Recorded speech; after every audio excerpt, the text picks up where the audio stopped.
ভালো করে কথাগুলি বুঝবেন।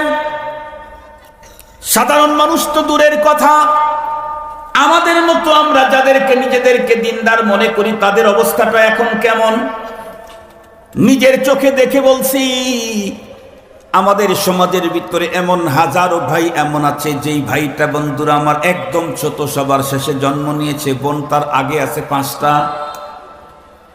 বড় বোন যিনি, উনি মায়ের চাইতে কম ভালোবাসা দিয়ে ছোট ভাইরে লালন করে নাই। তখন তো ছিল কৃষিকাজ, সব মানুষ কাজ করা লাগতো, মা বিভিন্ন কাজে ব্যস্ত থাকতেন। এই ছোট ভাইকে রাত বন্ধুরা আমার গোসল করানোর জিম্মাদারি বড় বোন পালন করছে। ছোট ভাইটাকে বড় বোন তার বন্ধুরা আমার কোলে রাখতে রাখতে রাখতে রাখতে এখানকার চামড়া পর্যন্ত পুর হয়ে গেছে।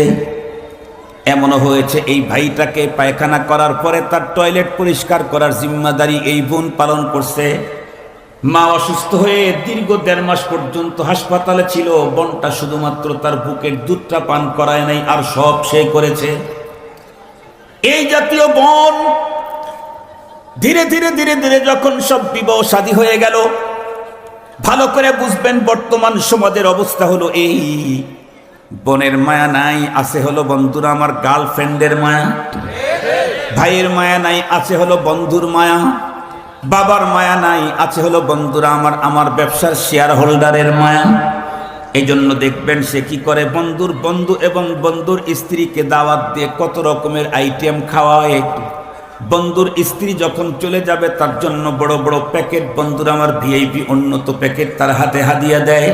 কিন্তু ওই যে বোন ছোট্টবেলায় আমাকে গোসল করাইলো, আমাকে খানা খাওয়াইলো, আমাকে আমার টয়লেট পরিষ্কার করলো, মা অসুস্থতার সময় 2 মাস আমাকে তার কোলের ভিতরে বহন করে তার শরীরের স্কিন পর্যন্ত মোটা বানায় ফেললো। এই বোনটা যখন বাবা ইন্তেকালের পরে আমার বাসায় আসছে, আসার পরে এখন বলতেছে যে আমাকে আমার পাওনা দিয়ে দাও। বাংলাদেশের অবস্থা এতটাই ভয়ঙ্কর বন্ধুরা আমার, বেগতিক। যখন এই জাতীয় পাওনা চায় ভাইরা তখন তার বোনের পাওনা দিতে চায় না, তখন তারা নতুন করে পদ্ধতি বন্ধুরা আমার ফন্দি আঁকে। সেটা হলো এলাকার মাতেব্বরদেরকে দাওয়াত দেয়, এলাকার মাতেব্বরেরা এসে তখন তারা বন্টননামা পেশ করে। কি বন্টননামা? বোনেরা তো কোনোদিন বাবার বাড়ি থেকে পায় না, অথচ বাবার বাড়ির দাম 5 কোটি টাকা, বাইরের জমির দাম মাত্র 5 লাখ টাকা। আছে না নাই? বাবার সবচাইতে বড় অ্যাসেট হলো তার বাড়িটা, 10 তলা বাড়ি, বিশাল এরিয়া, 5 কোটি টাকা মূল্যের বাড়ি। বাইরে যে জায়গা আছে তার দাম 10 লাখ টাকা মাত্র। গ্রামের মাতব্বর কি ফতুয়া দিল?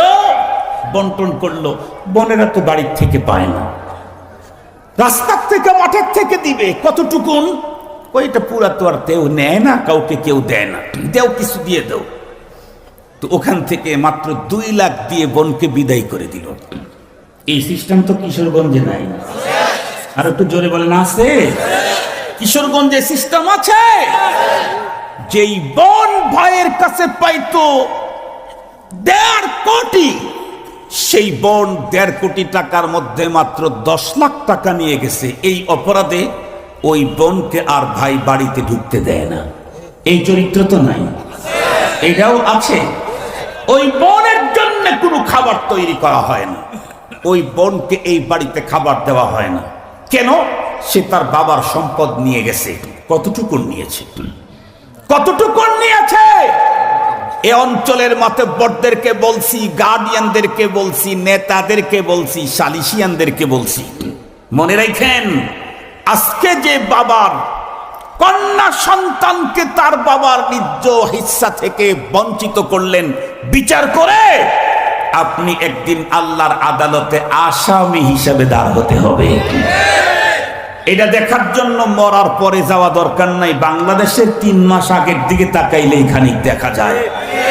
বাংলাদেশে দলা মানিক কানা মানিক নামে বিচারপতি ছিল না? কথা বলেন, বিচারপতি ছিল না? সে কত মানুষের উপরে অবিচার করেছে।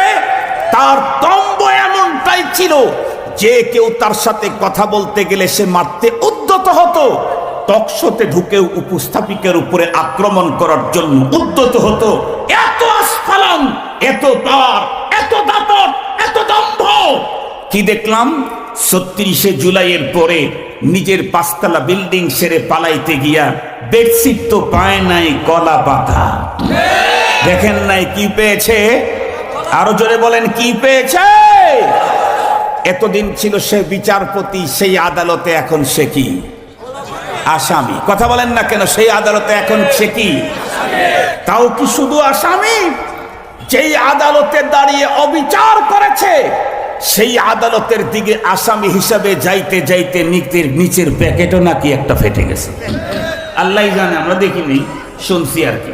মুহতারাম হাজিরিন, এরপরে ৫০ ডিমের হাদিয়া তোফা মুখের উপরে পড়া শুরু হয়েছে। দুনিয়াতেই আজকে বিচারপতি, পরের দিন আরো জোরে বলেন, আরো জোরে বলেন।